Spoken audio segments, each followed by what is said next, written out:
बिस्मिल्लाहिर्रहमानिर्रहीम, अस्सलाम वालेकुम। पाकिस्तान और दुनिया भर में देखने और सुनने वालों को अब्दुल कादिर का सलाम। सवाबी जलसा खत्म हो गया अब से कुछ लम्हात पहले, लेकिन इसका असर बहुत टाइम तक बाकी रहने वाला है। ये इमरान खान की 26 नवंबर के बाद दी गई पहली कॉल थी, जब बहुत सारे लोगों को ये लग रहा है कि मोराल डाउन हो गया पीटीआई के लोगों का और क्रैकडाउन एक बार फिर से होगा तो लोग नहीं निकलेंगे। लेकिन आज जो मनाजर सामने आए हैं और जो हैरान कुन विजुअल्स हमने अभी तक देखे हैं, ये रिकॉर्ड ब्रेकिंग पावर शो था एक ऐसे मुकाम पर जहां बैक टू बैक कई बार जलसे हो चुके हैं। और ये सिर्फ सवाबी में नहीं, पूरे पाकिस्तान में कश्मीर से लेके कराची तक जो विजुअल्स हमने देखे, और कराची ने तो क्या कमाल कर दिया।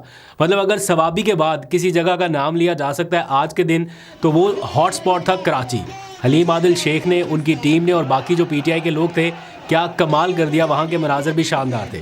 तो इमरान खान अपने मकसद में बज़ाहिर कामयाब हुए हैं। ये सिर्फ एक जलसा या एक कॉल नहीं थी, बल्कि एक पैगाम था। आवाम के जज्बात को फैसला साजों तक पहुँचाने की एक मनसूबाबंदी थी और इमरान खान उसमें कामयाब हुए हैं। और आज के इस शोडाउन से कारकुनान का मोराल ज़मीन से आसमान तक यकीनन पहुंच गया। पहले भी ज़मीन पे नहीं था, लेकिन यहाँ से यहाँ तक तो ज़रूर पहुंच गया। और ये मनाजर सिर्फ सवाबी जलसागाह में नहीं है, मतलब जलसागाह के बाहर मुख्तलिफ शहरों में, मुख्तलिफ चौराहों में, इवन के गाँव देहातों में, छोटी छोटी तंग गलियों में भी हमने देखा कि लोग बाहर निकले हैं। मतलब जहां पर बदतरीन क्रैकडाउन था पंजाब, अब वहां से भी लोगों ने निकल के अपना एक एहतजाज रिकॉर्ड कराया है। और ये एहतजाज अब बड़े शहरों से या बड़े जलसागाहों से होता हुआ गलियों में, चौक चौराहों तक भी पहुंचा है। और बाय द वे, अभी तो ओवरसीज़ पाकिस्तानियों का शोडाउन बाकी है। मैं अभी देख रहा था कि बसें भर भर के जा रही हैं जनाब। ओवरसीज़ पाकिस्तानी वो 10 डाउनिंग स्ट्रीट पर पहुंच रहे हैं। और वहाँ पर जो लास्ट टाइम एहतजाज हुआ था, वो वहाँ के लोग बता रहे थे कि मैं देख रहा था कि जिनका टिल्ट पीटीआई की तरफ नहीं है, ऐसे जर्नलिस्ट जो प्रो पीटीआई नहीं है, वो भी बता रहे थे कि ये मैसिव शोडाउन था। और आज एक बार फिर ये सारा कुछ रिपीट होने वाला है। और सिर्फ लंदन में नहीं, और भी मुख्तलिफ ममालिक में ये सारा कुछ होगा उनके अपने अपने टाइमिंग्स के मुताबिक। तो आज का पावर शो बता रहा है कि अवाम ने धांधली को तस्लीम नहीं किया, और जब भी ज़रूरत पड़ रही है वो रजिस्टर्ड करा रहे हैं कि हमारे साथ हुआ क्या, हमारे वोटों के साथ हुआ क्या। आज पूरा दिन सोशल मीडिया टाइमलाइन पर मैंने देखा लोग 8 फरवरी की मेमोरीज़ को रीशेयर कर रहे हैं। वो अपने उन अंगूठों को, उनकी तस्वीर शेयर कर रहे हैं जहाँ पर स्याही का निशान लगा हुआ था कि हमने वोट डाला, लेकिन वो कहाँ गया, सवाल आज भी वहीं पर है। और ये पूरी गेम जहाँ से शुरू हुई थी, बज़ाहिर लग रहा है कि वहीं पर खड़ी है कि मैंडेट कहाँ पे गया, किसको मिला था, गया कहाँ पर। आज जो लोग जलसागाह आए, किसी को बैरिस्टर गौहर या अली अमीन गंडापुर की तकरीर से मतलब नहीं है कि ठीक है वो आए हैं तो अब उनकी तकरीर सुननी है, लेकिन सब आते इसलिए हैं कि इमरान खान की कॉल है, इमरान खान ने बुलाया, इसलिए पहुंच रहे हैं। मतलब कारकुनान इस वक्त इमरान खान को और क्या दे सकते हैं, कुछ नहीं दे सकते।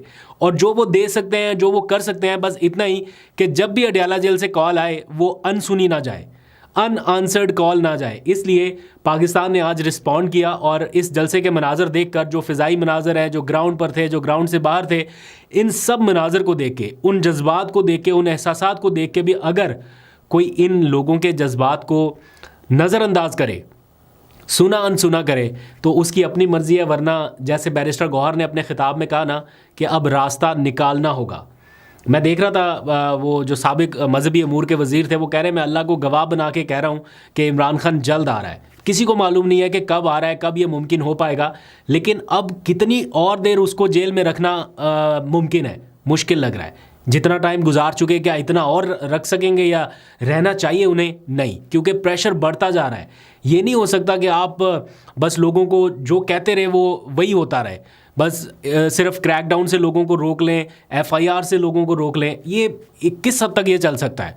एक ख़ास टाइम के बाद अब लोगों का वो जो खौफ था, वो जो एक सीन था ना, जो इंतखाबात से पहले लोग निकल नहीं रहे थे, एक मोमेंट वो था कि लोग डर के मारे निकल नहीं रहे थे। लेकिन फिर एक मोमेंट ऐसा भी आया कि लोगों ने हर चीज़ को छोड़ दिया और लोग निकले। और आज के जलसे में भी आवाम का मूड बता रहा है, और बल्कि जुनैद अकबर ने भी बताया, और उन्होंने कहा कि इमरान खान की एक और कॉल आने वाली है। ये जो कुछ भी हो रहा है, ये बाय डिफ़ॉल्ट ऐसे ही नहीं हो रहा कि इमरान खान ने जेल से बैठ के कॉल दे दी कि ठीक है जनाब। ये सारा कुछ एक ऐसा लग रहा है कि पूरी मनसूबाबंदी के तहत हो रहा है कि किस तरह से अपने लोगों को मोटिवेट करना है, किस तरह से चीज़ों को आगे लेके बढ़ना है, और अपनी बार्गेनिंग पावर जो है उसको स्ट्रॉन्ग रखना है, इन लोगों के हकूक़ की बात करते रहना है। आज जलसे में जो करारदाद पेश की गई है वो लगभग वही है जो कि आने वाले दिनों में जिसको पिक्चराइज किया जा रहा है संजीदा हलकों की जानिब से, जो पॉलिटिशियंस हैं इनकी जानिब से, कि इस तरफ हमने जाना है, और वो है नए इंतखाबात का मुतालबा। ये जो पिछले दिनों ग्रैंड अलायंस बना अपोजिशन इत्तेहाद का, उसमें भी जो असल चीज़ है वो यही है कि नए इंतखाबात, इस इलेक्शन कमीशन को रुखसत करें, नए इंतखाबात कराएं, अवाम का मैंडेट माने। ये तीन चीज़ें हैं कि अवाम का मैंडेट अवाम को वापस कर दिया जाए, ये सिंपल सी चीज़ है। और मेरा ख्याल है कि तमाम स्टेक होल्डर्स तक जहाँ जहाँ तक ये पैगाम जाना चाहिए वहाँ तक जा चुका है। आज इमरान खान ने एक और ख़त भी लिख दिया है, उस ख़त का भी बड़ा चर्चा है। ऑल्दो के पहले ख़त के ऊपर अभी डिबेट ख़त्म नहीं हुई, अभी उन्होंने एक दूसरा ख़त लिख दिया और ये भी ओपन लेटर है। और ये थोड़ा सरप्राइज़ एलिमेंट था क्योंकि एक ख़त लिखने के बाद और उसका जिस तरह से रद्द-ए-अमल आया, जवाब नहीं आया, तो लग रहा था कि शायद अब दूसरा ख़त लिखने की ज़रूरत नहीं पड़ेगी, लेकिन फिर दूसरा ख़त भी लिख दिया गया।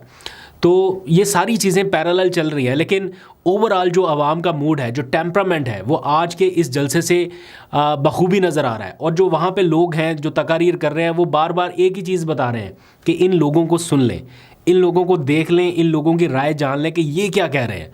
मतलब जिस नहज तक ये मामला आ चुका है, अब इससे आगे और क्या हो सकता है? या तो इमरान खान कॉल दे और कोई निकले ना, आपको क्रैकडाउन ना करना पड़े, आपको घरों पे छापे ना मारने पड़े, एक हफ़्ता पहले ये सारा सिलसिला शुरू हो जाता है। अगर तो ये सब ना करना पड़े और बाय डिफ़ॉल्ट मकबूलियत कम हो रही है, लोग नहीं निकल रहे, फिर तो चीज़ समझ में आती है। लेकिन जब ये सारे मनाजर आपके सामने आ रहे हैं, पूरा माहौल, पूरा मोमेंटम आपके सामने है, तो इससे नज़रें चुराना अब मुमकिन नहीं रहा। कितनी और देर तक, जबकि इंटरनेशनल प्रेशर भी आ रहा है। तो जब जब ये कॉल आती है ना, उसके नतीजे में जब जब क्रैकडाउन होता है, तो वो विजुअल जो उस टाइम रिकॉर्ड होते हैं पकड़न पकड़ाई के, छापों के, और जो कुछ भी हो रहा होता है, वो किसकी फेवर में जाता है और किसके अगेंस्ट जाता है, ये बहुत अच्छे से समझा जा सकता है। तो इसलिए इमरान खान को बिल्कुल वो जैसे कहते हैं ना कि उनका हाथ अवाम की नब्ज़ के ऊपर है कि अवाम इस टाइम क्या सोच रही है, बिल्कुल उसकी लहर के साथ साथ चल रहे हैं। और जो उन्होंने अपने खिलाड़ियों की कुछ तब्दीली की है खैबर पख्तूनख्वा में, उसके असरात आज आपने महसूस किए। आज आपको पता चला जुनैद अकबर की मकबूलियत और जिस तरह से उन्होंने बातें की हैं। बेशक वो बहुत अच्छे मुकर्रर ना हो, तकरीर बहुत अच्छी ना करते हों, लेकिन आवाम के साथ जो उनका कनेक्शन है वो सबको बड़ा क्लियर नज़र आया। आज के जलसे में पीटीआई ने थोड़ा इत्तेहाद का भी मैसेज देने की कोशिश की है। शेर अफजल मरवत भी स्टेज पे आए, ऑल्दो के कुछ लोगों को बुरा लगा कि इनको तो शोकाज नोटिस हुआ है, इमरान खान ने इनको पार्टी से निकालने का कहा, और ये स्टेज पे क्या कर रहे हैं। बहरहाल पार्टी की लीडरशिप इस टाइम इत्तेहाद का एक मैसेज देना चाह रही है, तो शायद उसके लिए ये विजुअल ज़रूरी हो।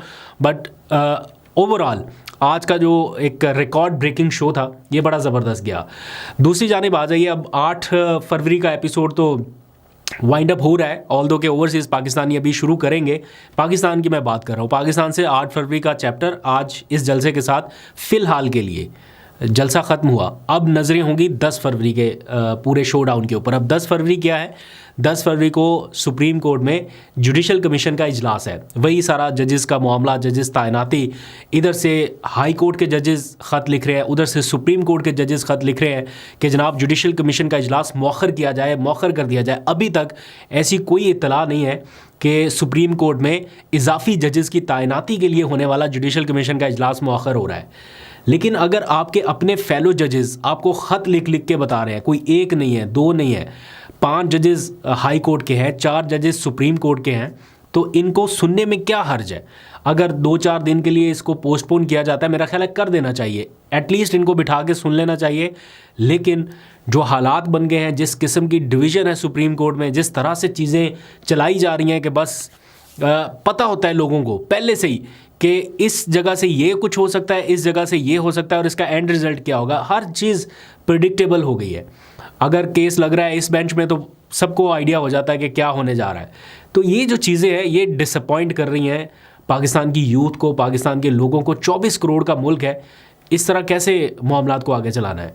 तो इसलिए अब देखते हैं 10 फरवरी को क्या होता है। और 10 फरवरी को अगर जुडिशल कमीशन का इजलास होता है और जजेस तैनात कर दिए जाते हैं सुप्रीम कोर्ट में, इजाफी जजेस, और फिर वो 26वीं आईनी तरमीम को एज अ फुल कोर्ट बैठ के सुनते हैं, तो फिर तो अल्लाह ही हाफिज़ है। फिर मतलब ये आफ्टर शॉक्स का सिलसिला यहाँ पे थमने नहीं वाला, ये शायद फिर इससे भी आगे जाता रहे। तो बहुत सारे लोग जो है जो आइन और कानून के ऊपर यकीन रखते हैं या जिनका ये मानना है कि पाकिस्तान ने आइन और कानून के मुताबिक ही आगे बढ़ना है, उनका ये कामिल यकीन है कि आज नहीं तो कल, कल नहीं तो परसों, जब भी हो ये 26वीं तरमीम जो है ये रिवर्स होगी, होना ही होना है। क्योंकि इस तरह मुल्क आगे नहीं बढ़ पाएगा अगर सारे इस तरह से अपॉइंटमेंट्स होंगी कि कुछ हमारी मर्ज़ी के कुछ तुम्हारी मर्ज़ी के, तो फिर इंसाफ कैसे होगा? ये सारा असल मसाइल है। एक ख़बर जाते जाते ये कि पी का ऑर्डिनेंस के हवाले से जो मामला है वो अभी तक वहीं पे हैं। हुकूमत ने रजामंदी ज़ाहिर की है कि वो पी का ऑर्डिनेंस के ऊपर सहाफ़ियों से मुशावरत के लिए, बातचीत के लिए तैयार है। But on the other hand Islamabad high court में इसको चैलेंज किया गया था। तो सहाफ़ी जो है वो बता रहे हैं कि इसको अब तक केस को फ़िक्स हो जाना चाहिए था, नहीं हुआ। फिर ये इम्कान था कि शायद फ्राइडे को हो जाएगा, उस वक्त भी नहीं हुआ। फिर इम्कान था कि मंडे को जो कॉज लिस्ट जारी होनी है उसके लिए हो जाएगा, लेकिन अभी कॉज लिस्ट जारी हुई, उसमें भी ये केस फ़िक्स नहीं किया गया। तो क्या इस केस को भी नो स्कोप लिस्ट में डालना है और जैसे बन गया बस ऐसे चलते रहना है? तो ये बहुत सारी चीज़ें हैं जो इस टाइम लोगों को खटक रही हैं। ओवरऑल हम सब होपफुल हैं अच्छे के लिए। जहाँ पे भी जाते हैं लोग पूछते हैं कि इमरान खान कब बाहर आएंगे, कितना टाइम और लगेगा। तो इमरान खान का फौरी तौर पे किसी बातचीत के नतीजे में, किसी डील के नतीजे में बाहर आ जाना उससे बेहतर है कि वो थोड़ा टाइम और लेके अपने उसूलों पर कंप्रोमाइज़ ना करते हुए बाहर आए। वो इस मुल्क के लिए, वो इस जमहूरियत के लिए, वो इस पार्टी के लिए, इस सियासत के लिए ज़्यादा बेहतर है। अदरवाइज़ जमहूरी निज़ाम जिस तरह से चल रहा है, अगर इमरान खान ख़ुद फैसला कर ले कि बाहर जो हो रहा है किसी को अगर परवाह नहीं है, तो अगर वो भी डिसाइड कर ले कि फिर जैसे वो अक्सर कहते हैं ना कि सारा ठेका मैंने तो नहीं उठाया हुआ, अगर कभी वो एक लम्हे के लिए ये सोच लेंगे मैंने सारा ठेका थोड़ी उठाया हुआ है, तो वो बात को आगे बढ़ा दें तो रिहाई हो सकती है। कोई इतना मुश्किल काम नहीं है। एनीहाउ, अभी तक के लिए अपना बहुत सा ख्याल रखिए। अल्लाह हाफ़िज़।